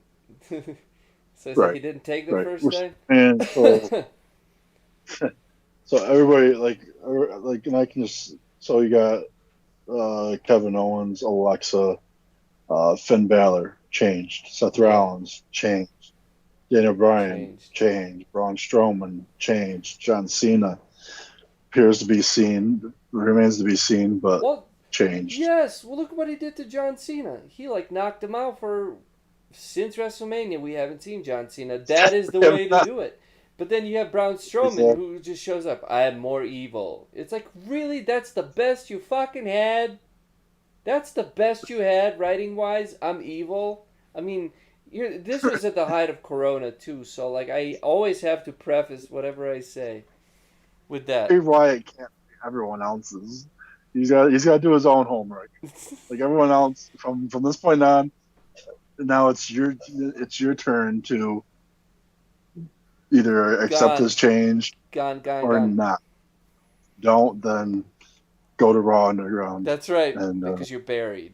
Strowman couldn't handle. Maybe that's what it was. Maybe Strowman couldn't handle something that they were trying to do, Maybe. and maybe he just didn't want to change Yeah. Maybe. because he Maybe they didn't he want him to change. or maybe the Fiend didn't want him to change. I I don't don't know. know either, but that's Yeah, it's still hard. I mean, and then who knows? yeah, Maybe something continue to happen with that. yeah, I guess I really like the least change has been really the Miz, yeah. I mean, which I don't think. And then but one thing I'm saying with that is that the Fiend never uh, Miz did not fight the Fiend. The Fiend never put the mandible claw on the Miz. mm, He only dealt with Bray Wyatt yeah, because himself. the Fiend attacked. Well, I guess Bray Wyatt messed with Mrs. Baby. I Yeah, think that was a little yeah. too close, and I think they backed off of that. I don't know. I Yeah, don't know if that's true. I just but no, the only thing the next thing that really happened was that Morrison made his return, and it brought back the old Miz and Morrison, which was like 8 years prior, 10 years prior. So that was kind of like him changing, going back in time, kind of thing. no, that Um, was I I'm love like, Miz and Morrison. he's like the least affected by. But again, he didn't um, he wasn't taken out by Mandible Claw, and neither was Goldberg. Um, and I guess I said something. Oh, Goldberg. He never let anybody in. And it's just like I bet you the Fiend right now. I bet you the Fiend couldn't beat Hulk Hogan. Uh, Hulk Hogan didn't let anybody in either. Um, so you know, so Hulk Hogan, the whole Goldberg thing. Okay, let's talk about that match real quick. The whole Goldberg thing. I if there's one person that can, uh, that he, Goldberg has beat uh, everybody, and he's also beat Brock Lesnar in like less than 30 seconds mhm, or whatever, however long that match was. Um, right, Goldberg was what I feel the Fiend can be in a sense of never losing, because then if he beats somebody, it doesn't take away, it does not diminish from their worth, their weight, they don't get necessarily thrown back down the ladder and they have to work their way up. Like they don't lose their value. And I think that's what happened with the Fiend against Goldberg. The Fiend didn't really lose the value. Like I would argue that Fiend didn't lose any value if when he lost to Goldberg. right. Which But it's just that fear and the stupidity of him losing to the Fiend. Well, the whole match was just yeah, it wasn't necessary. Goldberg shouldn't have fought the Fiend. no, it just didn't make sense. But I mean, and again, as much as I hate it, it doesn't affect. I'm not affected by it anymore. I just love the fact that at Anymore. the in the end of it, they still never mentioned it. That the Fiend got right back up and stood right behind Goldberg as he's celebrating, and then he just disappeared. Yeah. And it's like, yeah, you won, but you didn't do anything to me. And I think that's, it kind of fits into that whole, losing the it didn't diminish him at No, all. no, I don't think that match did. It's like this had no effect on me. I'm just here to show up, and you're welcome. Like, Well, what and then what yeah, sucked you was the just Goldberg losing to Strowman. Just that was stupid. Which I thought was a 5-star match, by the way. just because I had Goldberg in it. That's it. That's it. It's the only. That was That's the only ridiculous. reason. It's the only reason for you. That's right. That's right. But I mean, but it would have been just as quick a match against Roman Reigns, Ramen, Ram. Yeah. whatever. Like, that is what. Like, I don't get it. Like, what are you trying to? But Strowman got nothing out of No, it, no. really. Like, that did not build him. Like, as soon as Ramen came back, it was over. Strowman was, he was shipped. It's like, we're like, this is all we have. That's what was happening in Corona. This is all we have. This is what we're gonna use. But Strowman was never built, and I like what I've heard from other guys talk about Strowman, like as far as Stone Cold, I believe. I don't want to put anybody's words in anybody's mouth, but what I heard, or at least the way I understood it, was that Strowman was just thrown in. I'm not sure if he basically whatever anyone said doesn't matter. We'll just look at how it was booked. Like Strowman is booked like Well, have very little faith in him. right, That's how he's right. booked. That's like the little 24-hour or whatever thing on the network with Strowman, and he was on his way. He had already gone home when they were like, "Hey, we need you to turn right back around, and you have a match at WrestleMania for the Universal title." But prior to that, like Strowman's like contemplating like retiring because he's like, what am I doing? Like, I'm not getting any like these opportunities. Like, it's just going nowhere, and all of a sudden they're just like, "Whoop, yeah, we're gonna need you to come right back around. We're gonna give you US, your," and then like they put the belt on him, and like, yeah, I mean that's great and all, but it's just yeah, and Personally, it ruined Goldberg. But what's Goldberg gonna yeah, come now? How it, I don't know. I don't. I think I don't. I see that from a Goldberg fan I perspective. don't want to see Goldberg wrestle again. I'm just saying, like I believe. Don't be surprised if Goldberg shows up again somewhere. Well, no, he can't leave. He can't be done on a loss like that. Um, but then going back to Strowman and the Fiend and the Bray Wyatt. I mean, Bray Wyatt. He's always said like he created this monster. So maybe that's why there wasn't as much of a change or anything really, because he is what he is as far as that's my creation. I mean, I don't know in a sense of because I don't think there's going to be a continuation between the Bray Wyatt and Strowman, at least not from what I think right now. Um, Hmm. Well, if anything, he's just more angry all the time. he's more evil. That's just, yeah, he's just more angry, and we're just a monster and just angry all the time. Um, Aye. yeah. So, um, yeah, I mean, there's potential wherever he goes. I don't see anything soon with Orton, just because Orton still has unfinished business in the future with Edge. Uh, Welcome back, JM. I'm glad you're here. Uh, Yeah, so yeah, we'll see where all this is going. It's still a huge mystery.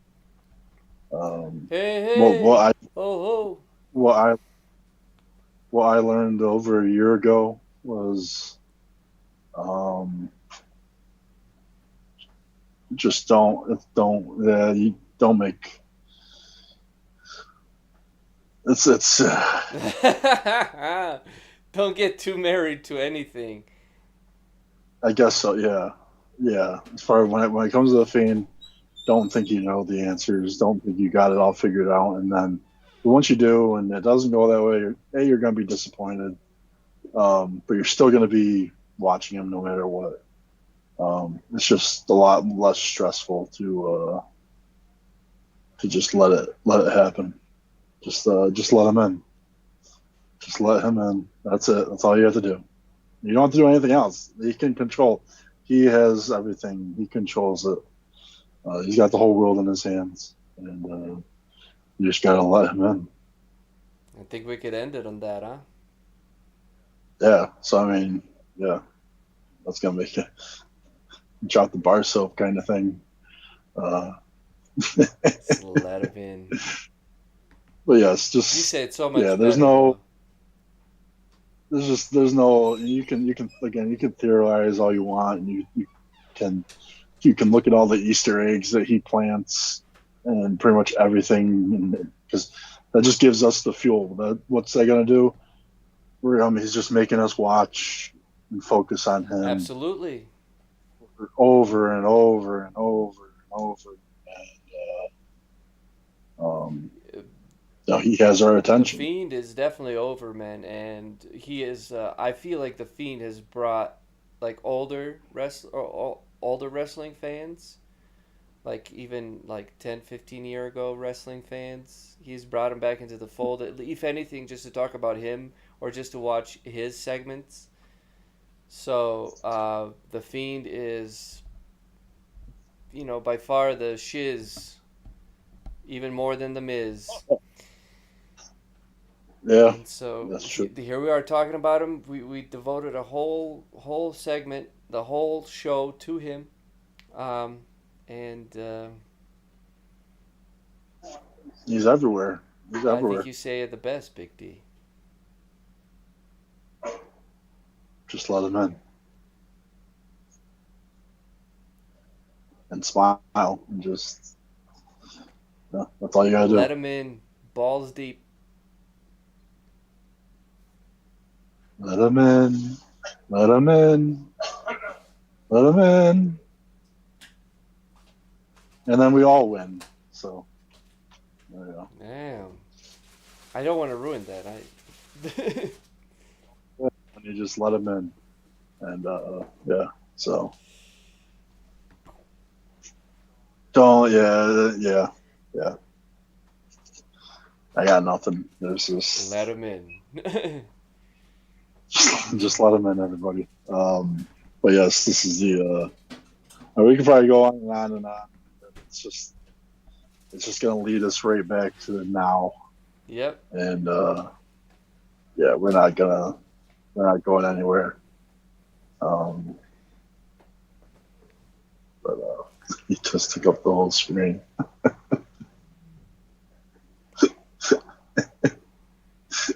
I don't know how many times you put him up on the screen, but I love it. Just like whoop, little pop up there, Yep. like little things like on the during Raw and stuff. The Fiend has been popping up throughout our podcast. So if you're I catch it all going by, but I just assume it's like an alert or something, so I don't look at it. But yeah, he's been on our podcast. But that's it. That is it for like at least unless you got something else to add, man. no, no, just a big thank you to Wyndham Rotunda for creating this entity and Yeah, man. keep Shout out. going, keeping it for like I said, like going on over 8 years now. Um, yeah, and for many years to go. Well, thank you, the Fiend, too, for coming out of the ether and into for inseminating Rotund's mind, Wyndham Rotund's mind, and I'm trying to sound prophetic. Yeah, but yeah, But yes, and thank you everybody for joining us on our first ever wrestling and profile evening. Be sure to wipe that. And we are like the Fiend. Once you get us in your mind, you can't wipe us off. Or yeah, once you get us on your shoe.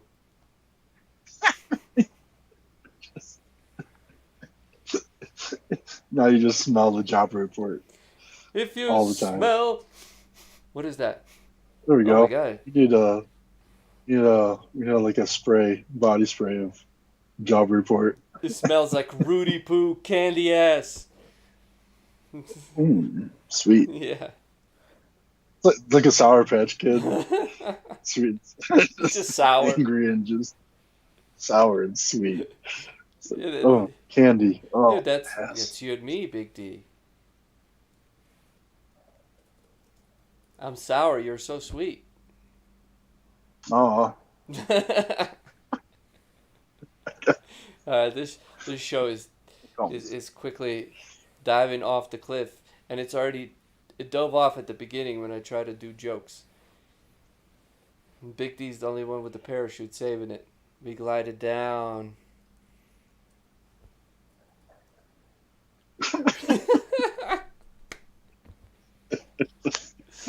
You're like, what's wrong with this? I can just not say anything. Just let me dig that hole. Just continue to watch it. Just, You know, like anytime I do a train wreck like this, you could always just do the Strowman Express. oh. just get you back on track. That's right. That's right. Thank you. I take off and I do stupid shit. But thank you, everybody. Yes. Shout out to Pages. Shout out to JM. I don't think there's any other comments. No. Yes, thanks for joining us. Be sure if you're new watching this, hit that subscribe button, hit that like, turn on the notifications. We will be back on YouTube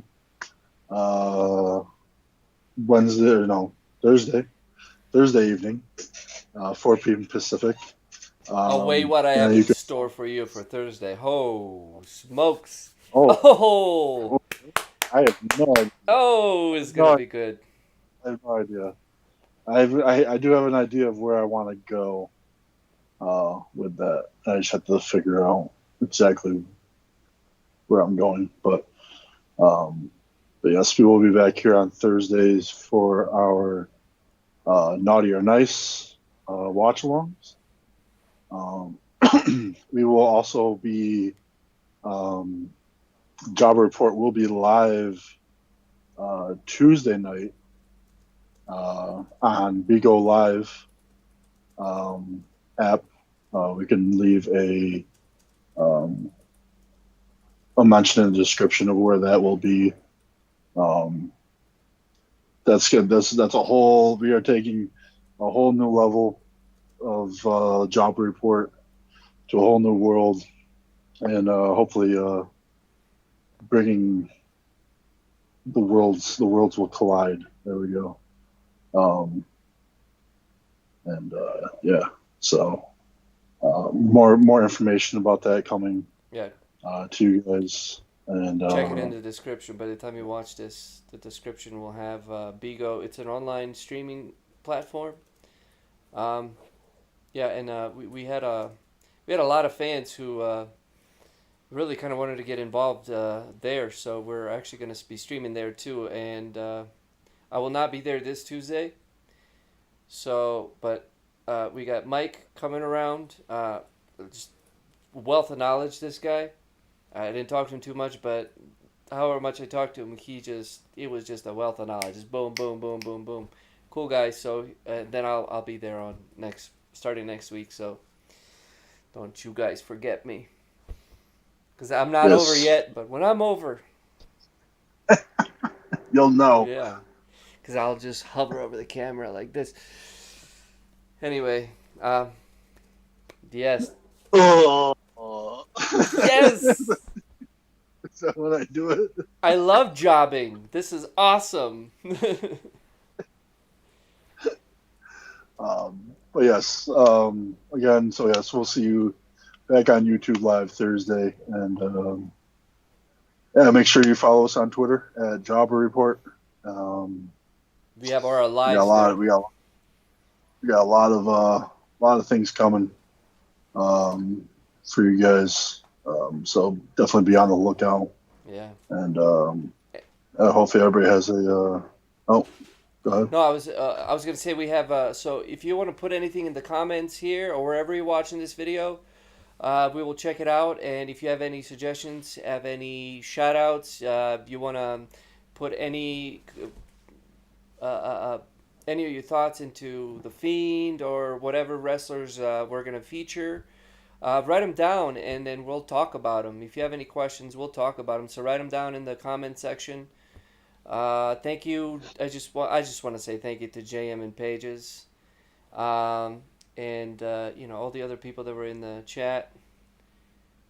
Oh, thank you, Oh, Pages.